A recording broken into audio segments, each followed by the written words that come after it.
Tonight, a West End grocery store turns crime scene. There's always something going on. You have to keep one eye open at all times. Shoppers in shock after a stabbing leaves a woman in critical condition. The Premier likes what's happening in Ottawa. I'm very proud of him, and the Mayor's doing a great job there. But not everyone does. More reaction to the move to get municipal workers back into City Hall offices full-time. Could federal government workers be next?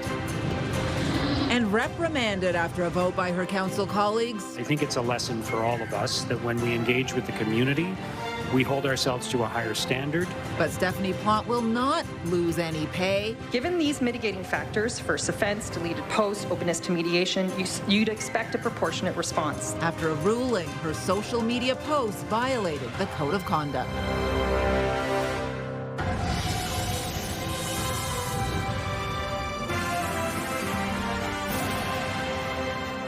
Good evening. We begin tonight with the latest on a daytime stabbing at a grocery store in the city's West End. The incident leaving a woman with critical injuries and shoppers shaken. It happened at the Loblaws at College Square on Baseline Road around 1:35 this afternoon. CTV's Austin Lee joins us now with the details. Austin. Well, Patricia, we're learning that the woman who was stabbed in the produce section of the Loblaws is in critical condition, and police have arrested one suspect at the scene. There is an increased police presence in the area tonight as the investigation continues. We know firefighters and paramedics assessed and treated the victim inside the grocery store before she was brought to hospital with life-threatening injuries. Police say there is no active threat to public safety. Still, the attack is leaving many on edge. I'm surprised. You know, Loblaws, like, who'd have thought? Scary. It's scary. I mean, I've been coming here for years. I never had a problem. It's very, very sad, you know. It's just sad that somebody was stabbed. Loblaws is usually safe. Police have not said whether the victim and suspect were known to each other, and the suspect has not been identified. There is now a sign in the door at Loblaws indicating the store is closed for the rest of the day, and we have not received an update on the victim's status. She has also not been identified. Patricia. CTV's Austin Lee live for us tonight. Thank you. We do have extended coverage of the stabbing at College Square Loblaws. We will add details as we learn them online, ctvnewsottawa.ca. Lots of reaction today, both inside and outside City Hall, to the municipality's decision to send employees back to the office 5 days a week. While the Premier is applauding the move, not all councillors are on board, and now there are questions if the federal government could follow suit. CTV's Dylan Dyson in studio with more on this. Dylan? Patricia, this decision wasn't made by the mayor or councillors, but by the city manager with the aim of improving morale and workplace culture. But some opposed to the change say it could have the exact opposite effect. Remote work for City of Ottawa staff will soon be no more. Beginning in January, city workers will be required to be in office 5 days a week. We want to increase culture, innovation, I'm going to say relationship building at the city in terms of people coming back to the workplace. That's really important. The city says the move follows trends in workplaces across the country after years of hybrid work following the pandemic. The average staff, 85% of them are at work every day.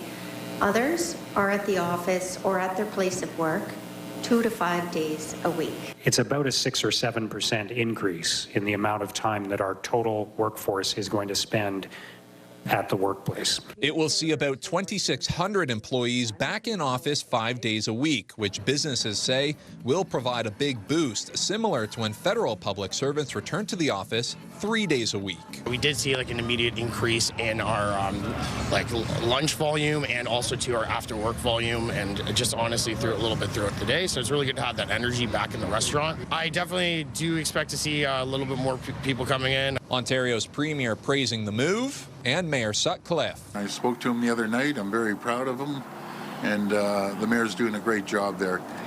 And I'm glad. Now the federal government, you need to follow suit, and all other regions across Ontario.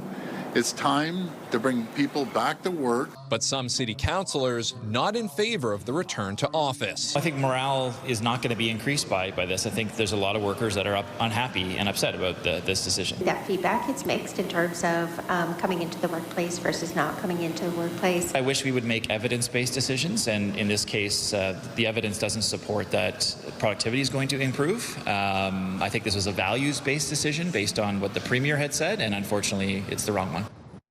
The city of Gatineau says it will not be following Ottawa's lead in calling back all workers to the office 5 days a week. A spokesperson for the Treasury Board says it believes the federal government's current hybrid work policy strikes the right balance. Patricia. All right, CTV's Dylan Dyson live for us tonight. Thank you. And you can scan the QR code on the bottom of your screen to link to us online or visit ctvnewsottawa.ca. We have more details on that decision to order employees back to the office 5 days a week come January. Laredo Vanier Councillor Stephanie Plante has been reprimanded but will not lose any pay after the Integrity Commissioner found she harassed, intimidated and bullied residents in social media posts. It all stems from fiery discussions online last year during the debate over sprung structures. CTV's Katie Griffin is here with the details. Katie. Patricia, the Integrity Commissioner investigated complaints into the councillor's conduct. Stephanie Plante was clearly frustrated by all of this today, maintaining that the report's findings were a curtailment of her freedom of speech. As a whole, my post did not include abusive language. Councillor Stephanie Plante not mincing words moments before council colleagues debated docking her pay. There was no threats, there was no insults, no profanity, nothing that meets the ordinary threshold of abuse, bullying, intimidation. Instead, she criticizes my tone. And tone is not the same as abuse or bullying. The city's Integrity Commissioner found Plante violated the city's code of conduct by engaging in harassment, intimidation, and bullying members of the public on social media. It all stems from a series of posts last year during the debate over sprung structures for newcomers. In one instance, Plante replied to someone with a meme that said, "Behold, a man has arrived to share his manly view." Another used a thinking face emoji, which the Integrity Commissioner found conveyed sarcasm and calls into question the witness's credible engagement in the debate. I think it's a lesson for all of us that when we engage with the community, we hold ourselves to a higher standard. We hold ourselves to the code of conduct that we've all agreed to.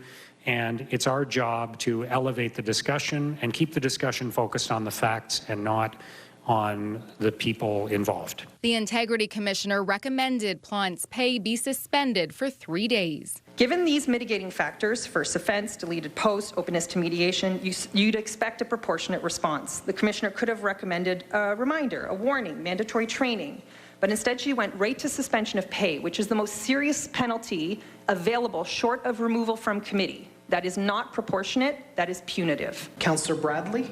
Yes. On Wednesday, Council approved a motion to receive the report and reprimand Plante instead. Councillor Plante was right to engage on the spring structure matter and to share her point of view and counter misinformation being spread in various communities. Plante stopping short of an apology. I understand that some of my comments were perceived by certain residents as disrespectful, and I regret if my tone contributed to those feelings. That was never my intent, as the Integrity Commissioner says so herself. And Plante says she voluntarily deleted some of the social media posts included in the complaints and told Christy Cameron on News Talk 580 CFRA today that she has retained a lawyer and is considering her next steps. Patricia? All right, CTV's Katie Griffin live for us tonight. Thank you. Still ahead, is there a crisis when it comes to youth unemployment in our country? Levels typically only seen during a recession. That story coming up. Well, taking a live look through our Centennial Glass Skycam, a little of both sides of the river there. A beautiful evening in the Ottawa-Gatineau area. 21 degrees out there right now. And more of the same potentially on the way, Jackie, or maybe marred by a little bit of rain. Yeah, we may get a little bit of rain, but you'll notice that the temperatures are starting to get cooler. We chatted about this this morning, single digits. It was kind of shocking to see, but that means that summer is coming to a close. Now, we did see conditions mainly clear for here in Ottawa. There was a little of weather activity or weather system moving through around Brockville, but it is moving quickly. For the rest of the evening, though, we are looking at pretty much clear skies, but we are factoring in temperatures right now feeling about seasonal, but cool from what we are used to. 22 here in the capital, but really around the Seaway 20, 21 degrees, and really for the valley as well. Not much in terms of humidity. In Maniwaki, 19 degrees, as well as in parts of Gatineau as well. Tonight, if you are getting out for a walk, 15 degrees around 8, 9 o'clock, partly cloudy skies, but we still have some southwesterly winds coming through, so we will still maintain seasonal conditions in terms of temperature. We're getting to a daytime high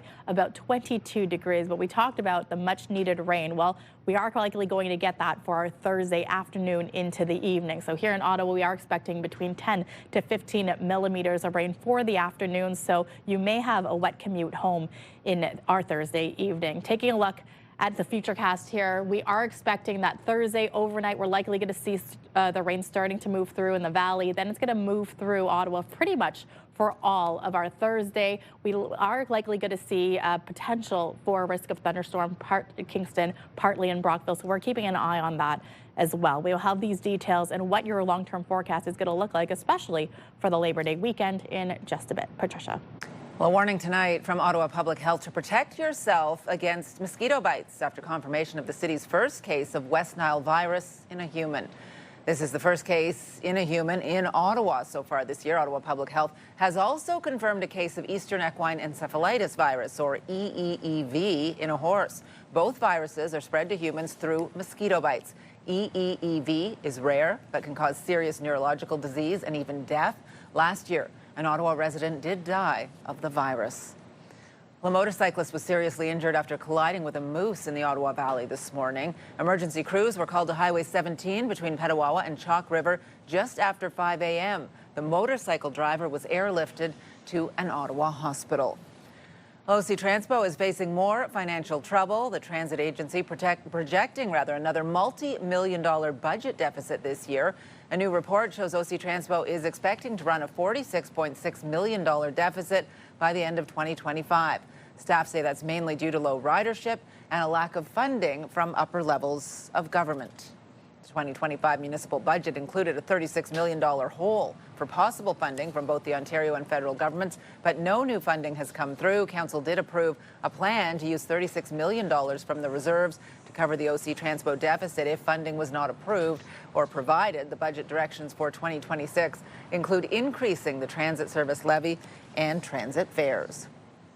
The Canada Revenue Agency is extending the contracts for hundreds of call centre workers as the union representing employees raises concerns about call wait times.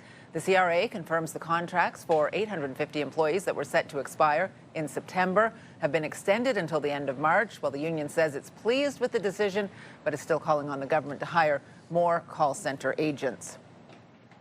Well, the ongoing trade war appears to be having a big impact on Canadian snowbirds, with many saying they will not be in a hurry to head south of the border this winter. According to a new survey by Royal LePage, more than half of Canadians say they're planning to sell their American properties within the next year. 62% cited the Trump administration as the reason. 33% say they're motivated by personal and financial reasons, and 5% are worried about extreme weather. It's the broader issues with the U.S. federal government, the militarization of their cities. You know, one respondent said it felt more like Beirut than an American city with National Guardsmen and automatic rifles slung around their neck, walking down city streets. Cross-border travel has also dropped since the start of the trade war, with many Canadians choosing to take vacations somewhere other than the U.S. Meantime, the tariffs continue to cause chaos for Canadian businesses, particularly in the manufacturing sector. A stainless steel pipe plant in Brockville says business is dropping significantly. CTV's Dave Charbonneau reports. So right now we have a double blank. Tim Underhill, the plant manager at Douglas Barwick in Brockville, says he's slowly watched his team shrink over the past few years. 3 years ago, we were close to 70 people. Now we're down to about 40. Underhill says the trade war and steel tariffs are leading to fewer orders, hurting his business. What the threat of tariffs has done is created people to not go forward with their projects, their jobs. And the numbers say it all. Sales at Douglas Barwick have dropped by more than half. You know, we were probably in the $35–40 million sales range. Last year, I think we were close to $17 million. Katie McPherson has been with the company for 17 years and is seeing the direct impact of the tariffs. Business is slow, and I think a lot of it has to do with different municipalities and other government agencies putting projects on hold because of the uncertainty with the U.S. government. They say another issue, cheap imports from Asia and India are tough to beat. Even with Canadian tariffs that will be applied for a product that is coming in from overseas, like we're still not even anywhere near competitive compared to what the product overseas comes in at. The federal government recently announced new measures to help protect Canada's steel industry by restricting foreign steel imports, but it may not be enough. And at the end of the day, here we are in Canada, our costs are high, our labor rates are a lot more than when they bring stuff in from Asia or India. Underhill is calling on the government to do more to help Canadian businesses. You got to create incentives for people to want to buy Canadian and use Canadian, and I think that's where, you know, I'd like to see the government and politicians kind of put the rubber to the road there. Dave Charbonneau, CTV News. 2 children are dead. Several others are injured after a school shooting in Minnesota just 3 days after students returned to class from summer break. And I heard something like really loud, like I thought it was fireworks in the church, and then I saw the shooting.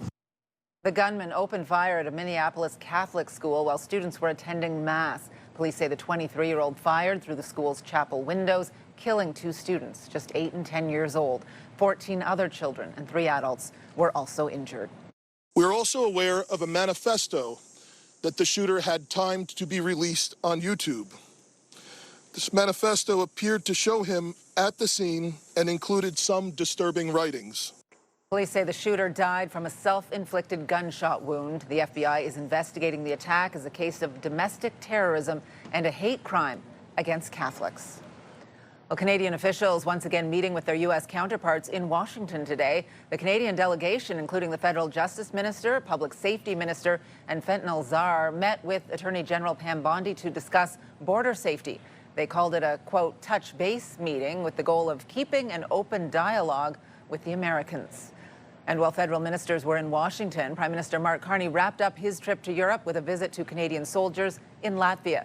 CTV's Abigail Beeman has more on the final day of his European tour.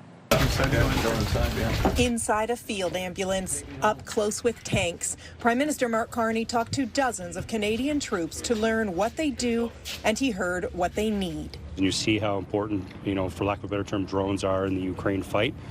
We are watching, studying, understanding how that fight is there, but we need those pieces of equipment here in Latvia. Drone operator Wayne Fraser says modernization would help too, right down to his tactical vest. It is a little outdated. There's no modular capability with it, which can be a little bit impeding. We're also, back home, creating a new defense procurement agency so we can build at pace. So the women and men of the armed forces have cutting-edge military equipment that they need and deserve. About 200 kilometers from the Russian border, the Prime Minister announced a 3-year extension of Operation Reassurance, saying, unfortunately, the need for the Canadian-led NATO mission here has only intensified. Carney didn't take questions. His defense minister pushed on whether Canadian troops in Ukraine was a possibility, regardless of a ceasefire. These conversations are continuing. Obviously, the United States has an important role to play, so we'll see. Latvia was the last stop on a 4-country European tour for the Prime Minister, who told Canadian troops here in Latvia what he told Ukrainians in Kyiv, that the strategy for Russia needs to be deter and fortify. Abigail Beeman, CTV News, Camp Adige, Latvia. There are 2 new millionaires in Eastern Ontario. 2 $5 million lottery tickets were sold in our region this summer, one in Cobden and one in Brockville. Lynn Moore of Cobden won $5 million in the Lotto 649 Classic jackpot draw on June 4th. She's a retired banker and says she plans to give her 2 children money to buy homes and save up for her grandkids' education. And Pierre Slapensé of Brockville won $5 million in an instant extreme game. The father of 3 picked up a ticket after dropping one of his kids off at school. He says he plans to buy a house, save for his children's education, and invest for the future. We haven't seen this kind of desperation in a lot of years. I mean, they have, in some cases, sent in hundreds and hundreds of resumes, not getting any callbacks. Just ahead, what is the future for our youth? A new report shows unemployment for young people in Canada worse than many thought. Jackie.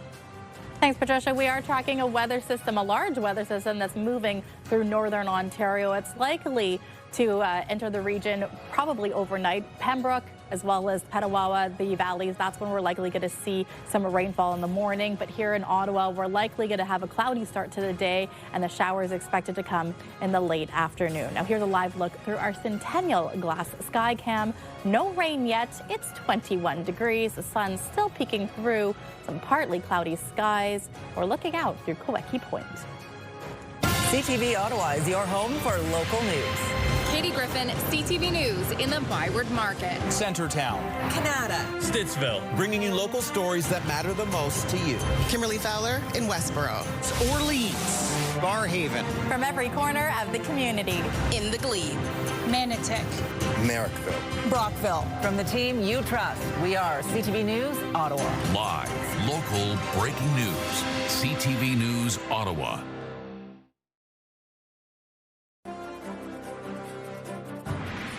Taking a look at the roads on your Wednesday evening drive home. Some slowdowns in the usual spots out there tonight. It was a miserable afternoon on the Queensway with collisions slowing things down, particularly westbound early afternoon. Well, it's a worrying trend in Canada's labour market. According to a new report, youth unemployment is at recessionary levels, with those between the ages of 15 and 24 having a very tough time finding work. CTV's Adrian Gabriel has more. CIBC Capital Markets has shared that unemployment for those aged 15 to 24 has increased by more than 5.5% since 2022.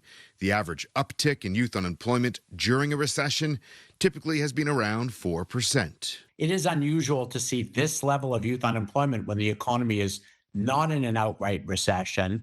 And it seemed to have started before the economy really slowed. Part of it is tied to AI, artificial intelligence, taking out some routine jobs that entry-level workers did. And part of it is other technologies, fewer jobs for young people working in a store, manning the checkout counter. Though employment centers say a decline in retail stores has also meant less jobs, and U.S. tariffs have resulted in some small businesses putting a freeze on new hires. We're seeing about a 20% increase in youth coming in to see us.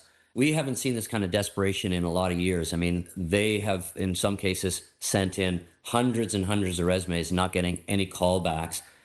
So it's a more, as I say, more desperate time that we don't usually see except in times of recession. Adrian Gabriel, CTV News. We're heading into the last long weekend of the season, so we're a little bit concerned, Jackie, about the weather tonight and tomorrow, certainly, but more concerned maybe about what's going to be happening on the weekend. Yeah, I mean, when we talk about just how much cooler the temperatures are, I'm looking at our friends over in Alberta. They're under a heat warning where they're having a stretch 7 days of 33-degree weather. We are not getting any of that. Still very much summer there. Anytime soon. Yeah, that's right. So, yes. What we may be concerned about is the amount of rain we're getting, because we are going to likely get a downpour as we head into our Thursday and into our Friday. But fingers crossed, the long weekend is going to shape up to be pretty decent. This is a weather system that we are tracking. We are likely going to get some rain over in the valleys overnight, and then in the morning, likely we are going to see some scattered showers, and will pick up throughout the day. Current temperatures right now sitting at 21 degrees. We did see a daytime high of 22, so not much of a difference. Mix in sun and cloud, and then temperatures are going to kind of cool off here as the sun sets. A few clouds, 18 degrees for our 8 p.m. hour, and then tomorrow starting things off at 13 degrees. So you may want to layer up and then stick to that jacket for when you head home, because we're only getting your daytime high of 18 degrees, and likely you are going to see a bit of a downpour. We are expecting between 10-15 millimeters of rain here in the capital, but for other parts of the region could see much more. No rainfall warning in effect for Eastern Ontario, but a warning is in effect for Mont-Tremblant, where between Thursday into Friday we could see between 50 to 70 millimeters of rain, and parts of the valley could see between 20 to 30 millimeters of rain. But again, we are keeping a very close eye on this. So we did mention that parts of Pembroke as well as Petawawa could see that early for Thursday morning, I should say. And then early in the morning for here in the capital, we could start to see more rain passing through. It's going to be light sporadically in and out throughout the afternoon. It's really around 3 o'clock, 4 o'clock. That's when the things are going to pick up. But then right in the evening, we're going to see the rainfall really pick up down by the Seaway. So Kingston, there is a chance that we could see some isolated thunderstorms develop, but it's going to move through quickly into the Friday, where things are expected to clear up just slightly. So we talk about conditions and overnight lows. Pretty cool for here in the capital. 10 degrees for in Ottawa. We're already down to single digits for parts of Bancroft, for example, at 8 degrees, 13 in Pembroke, 14 in Cornwall, and much cooler in Mont-Tremblant, where temperatures are sitting around 10 degrees. So really, we are seeing overnight lows between 10, 15 degrees. So much cooler, I should say, than what we've seen the last couple of weeks. So tomorrow's highs 20, 22 degrees, and really rain throughout Eastern Ontario, which is rain we really needed from these last several weeks. Now, the 7-day forecast is brought to you by Davidson Hearing Aids, celebrating plus see them at the 55 Plus show at the EY Center September 12th and 13th. Now, taking a look at our 7-day forecast, periods of showers for our Thursday, daytime high 20 degrees. As we get to Friday into Saturday, yeah, that's going to be our coolest days of this week. 19 the daytime high, with a chance of some showers. But Sunday, mix of sun and cloud, 24 the daytime high. Very similar temperatures for our Labor Day Monday. So is it the summer-like conditions we want? Not quite, but it is still going to be comfortable. And then Tuesday, Wednesday, we're back up into the high 20s to wrap up our August into September. All right, We Cook is Canada's leader in fresh, ready-to-eat meal delivery. Say goodbye to the stress of meal planning, prep, and dishes. We Cook chef-crafted meals are ready in 2 minutes or less. And CTV Ottawa wants to give you the chance to let We Cook handle the cooking so you can focus on what matters most. Head over to ctvottawa.ca now and enter today's unique code word for your chance to win a 1-year subscription. Now, today's code word is family, F-A-M-L-Y. Now, there's a new code word every weekday, so the more you watch CTV News at 6, the more chances you have to win. Good luck. Speaking of family, if you are a parent who took Tuesday off when your kids are going back to school, we used to do that sometimes. Have breakfast, 27 degrees, maybe a patio breakfast on Tuesday, right? Ooh. In the sunshine. Yeah, got to take up all that summer patio and warm weather, because we're not going to be getting it very soon. Good days in September. Yeah, I love that. Thank you, Jackie. It would have an immediate impact. The antique parts of our business are a substantial part of what we do. Well, just ahead, more than 24 countries suspending postal service to the U.S. after Trump ended a tariff exemption. We'll have more on what's changing in Canada after the break. Tonight, high-tech driven traffic lights. Who's at the intersection? Are they in vehicles? Are they waiting at the sidewalk? Are they on a bicycle?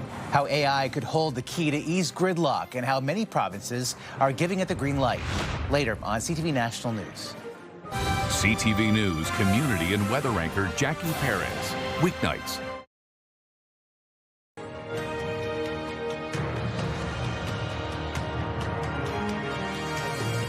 Well, as if Donald Trump's tariffs aren't inflicting enough pain, now small business owners who have built their businesses on being able to ship to American customers free from customs charges are bracing for higher costs. In 2 days, the U.S. is ending the exclusion from shipping fees, prompting more than 24 countries to suspend postal service to the U.S. altogether. CTV's Rachel Ayalo has more. So we'll do a CUSMA form for these. The United States is scrapping its tariff exemption on parcels worth $800 or less. It means starting Friday, all of those U.S.-bound shipments will be hit with duties. It would have an immediate impact. The antique parts of our business are a substantial part of what we do. We've seen that business growing over the years, especially down into the U.S. Many small shop owners like David Pelkey are facing a tough choice. Absorb or pass on the cost, cut off a key market, or go through the complex process of becoming CUSMA compliant. This is going to have implications for a lot of Canadian businesses, and it's coming at a time where you don't necessarily have a lot of resilience in the small business sector. But U.S. President Donald Trump dumping de minimis is also set to cost American consumers and could result in big headaches for border agents. It was there for a reason. Millions of duty-free packages enter the U.S. daily. But with this change looming, postal operators in at least 25 countries are suspending U.S. shipping, citing the lack of clarity around enforcement. Canada Post is not one of them. Instead, they'll be using a third-party program to collect and send the duties directly to U.S. Customs. The Crown Corporation said the duty will be equal to the tariff rate of a product's country of origin. For Canada, the current rate is 35% for most goods. A key caveat to take note of, Canada Post flagged to us today that documents and gifts valued under $100 US sent from Canadians, not businesses, will be exempt. Rachel Aiello, CTV News, Ottawa.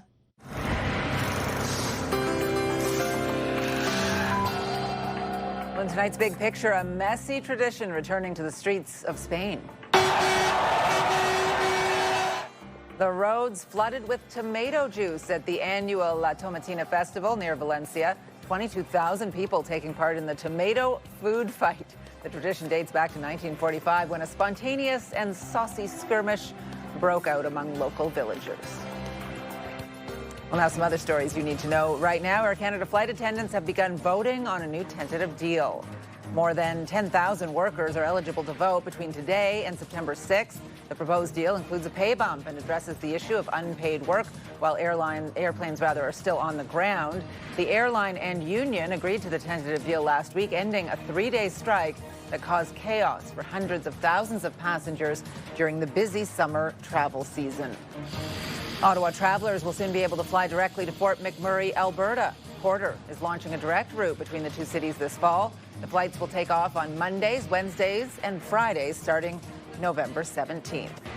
More Ontario seniors will be able to get vaccinated against RSV this fall. The provincial government is expanding eligibility for the vaccine to anyone over the age of 75. Previously, only those 60 and older who are considered high risk were able to get vaccinated for free.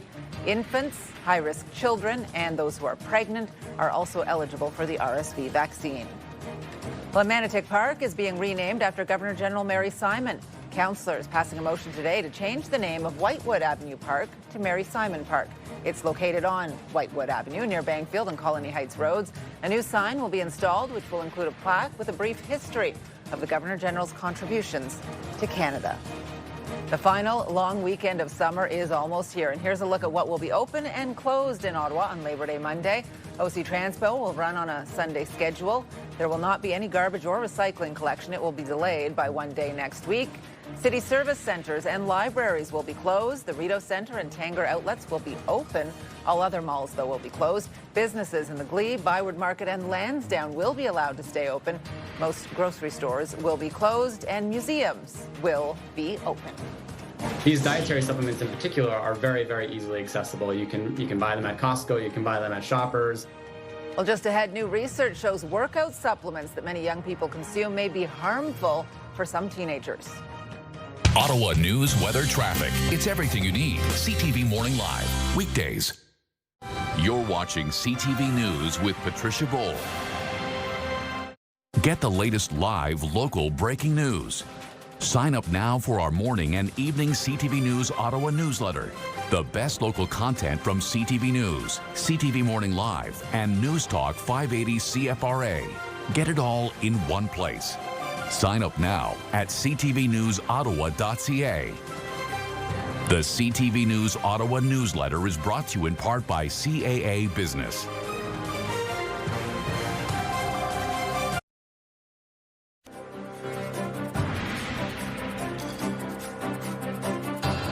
Well, pediatricians are sounding the alarm over workout supplements used by young people. They say protein powders and creatine are being consumed by kids, and as CTV's Pauline Chan reports, that comes with some potential health risks.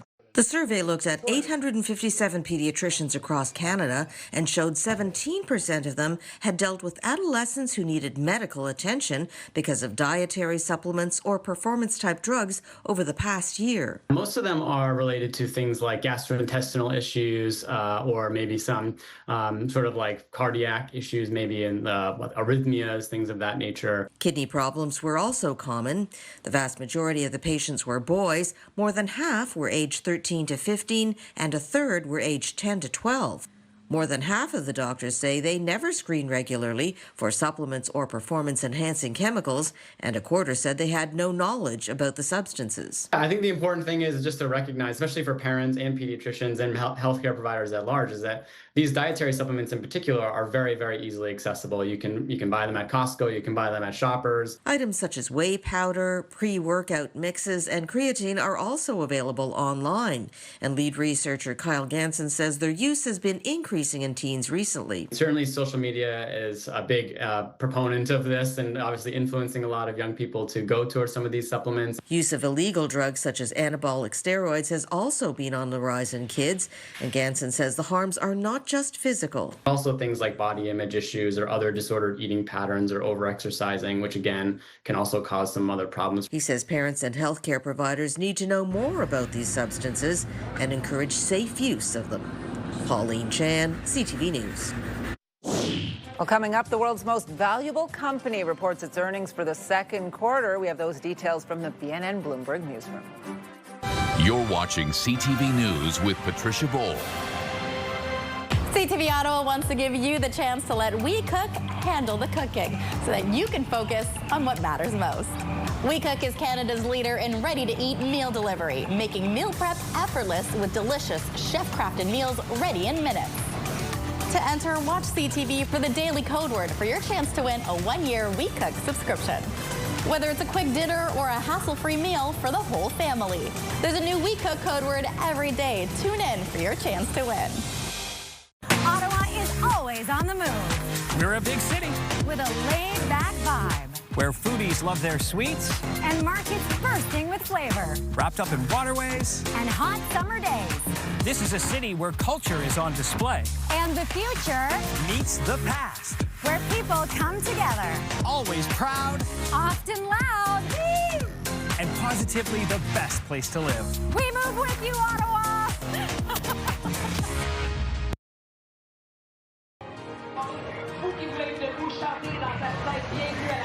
Well, Gatineau's Hot Air Balloon Festival officially getting underway tonight. This is a live and up-close and personal look at La Bay Park, where the balloons are just taking off. Now, hot air balloons will fill the skies every morning and every night during the festival. It happens around 6:30 in the morning and again at 6:30 in the evening, weather permitting. How gorgeous do those red balloons look against the blue sky?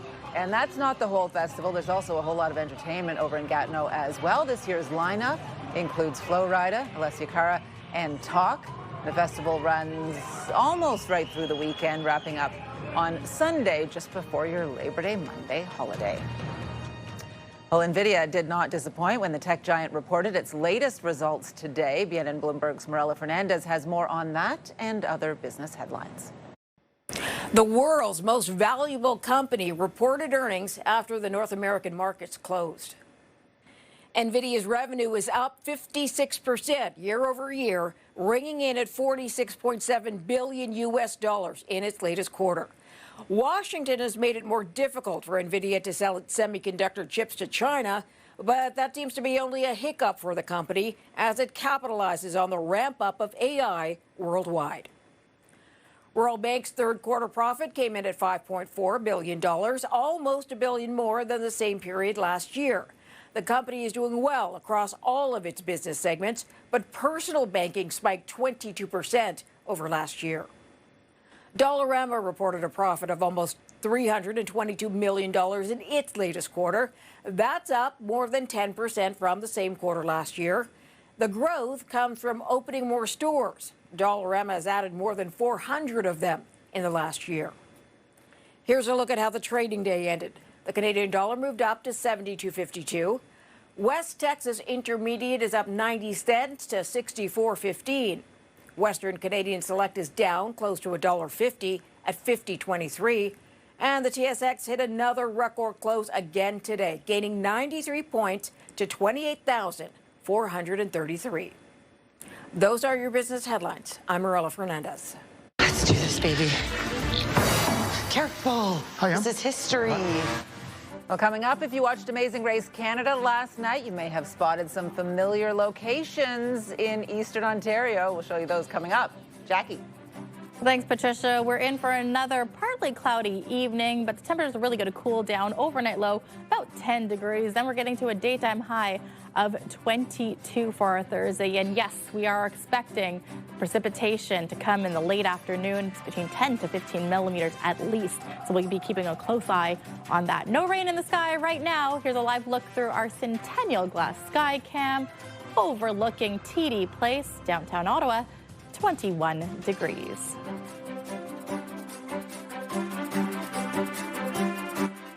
You're watching CTV News with Patricia Bowl.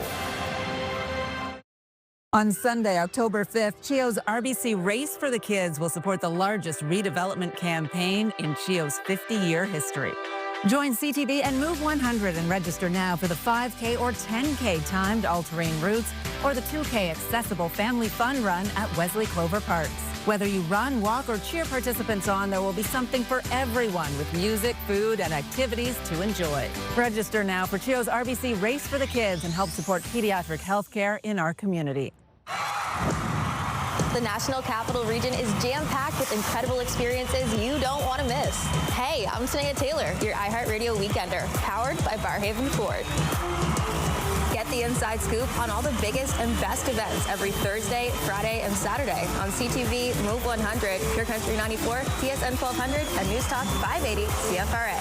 iHeartRadio Weekenders is powered by Barrhaven Ford, the #1 Ford EV dealer in Ontario. Thursday on CTV Morning Live, our back-to-school guide continues. We share some simple, practical strategies to open communication, reduce conflict, and keep the focus where it matters most.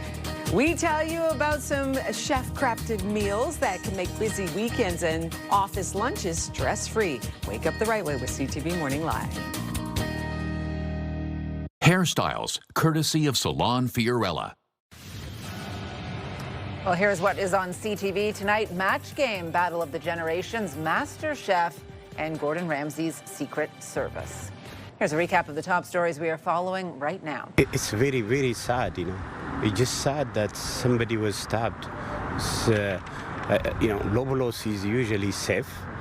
An afternoon stabbing inside the Loblaws at College Square leaves a woman with critical injuries. One suspect is in custody. I'm disappointed in the decision. I think that the evidence shows that productivity increases with employee option and hybrid work. A mixed reaction to the city's move to end remote work and require all employees to be in the office 5 days a week. The Premier is in favor. Some councillors meeting today for the council meeting not liking the measure. As a whole, my post did not include abusive language. That means there was no threats, there was no insults, no profanity, nothing that meets the ordinary threshold of abuse, bullying, intimidation. And this at City Hall today as well. Councillor Stephanie Plante reprimanded but not docked pay after the Integrity Commissioner found she engaged in harassment, intimidation and bullying of members of the public on social media. We want to take one more look at the weather forecast. Some rain on the way, but it's also some nice temperatures into the long weekend. Yeah, things are starting to cool off, but there's still pretty pleasant conditions and temperatures as well. As we wake up tomorrow, you'll notice for pretty much this whole week, you've had to layer it up a bit because we're waking up to 13 degrees, mainly cloudy conditions, only getting to a daytime high of about 20 degrees. And you might want to pack the umbrella, though, because by the afternoon, your afternoon commute could see some rain. We are expecting between 10 to 15 millimeters at least. Other parts of the region could see much more. Friday, showers could linger into the last day of the work week with a daytime high of 19 degrees. This will carry on into Saturday, so those will be our coolest days for leading into the weekend. Things are going to start to warm up. On Sunday, 24 degrees on our Labor Day Monday, not quite the 30-degree temperature we're wanting, but still nonetheless no rain, pleasant temperatures. And then maybe by Monday, 27 degrees. I got caught in the showers last night leaving the show on the bike, and our 6 o'clock producer and I were saying how rare that's been this year that we actually leave with rain, just underscoring how little precipitation we've had lately. So we'll take a little bit of it for sure. Much welcomed. Yeah, we need it. Austin Lee is here working to head to our 11:30 newscast. Austin? Yeah, thanks, Patricia. We're working to learn more about the stabbing inside the College Square Loblaws. Ottawa police have not shared an update yet, but we are expecting one at some point as this investigation moves along. Sean Varden is following this for us, and he will have the very latest tonight at 11:30. Of course, you can get the news anytime, anywhere at ctvnewsottawa.ca, and join me tonight for CTV News at 11:30. All right, good stuff. Will do. And finally for us tonight, some familiar scenes on last night's episode of Amazing Race Canada. Let's do this, baby. Careful. This is history. So teams were racing all over Fort Henry in Kingston. A lot of us have been there to find matching tokens. They took a helicopter ride over Gananoque. They were dressing up donkeys. I don't know what that was. And then they had to find all of the ingredients for Thousand Islands dressing. Have you guys had that on your salad? Of course. I used to eat that all the time. Yes. Who knew it actually originated in the Thousand Islands? Okay, that I didn't know. Okay, it makes sense though, It's right? close to home. There was a lot of cooperation last night. Teams were working together and worked out well for all of them, really, because it turned out to be a non-elimination round. So you're going to see all of these people next week if you, like me, are watching on a regular basis. Having a lot of fun with this season. It makes Canada look so beautiful. We didn't show you all the really pretty scenes there, but it kind of makes you want to go everywhere, even Sudbury. Tour the country. Even Sudbury? Why are they catching shade? What happened there?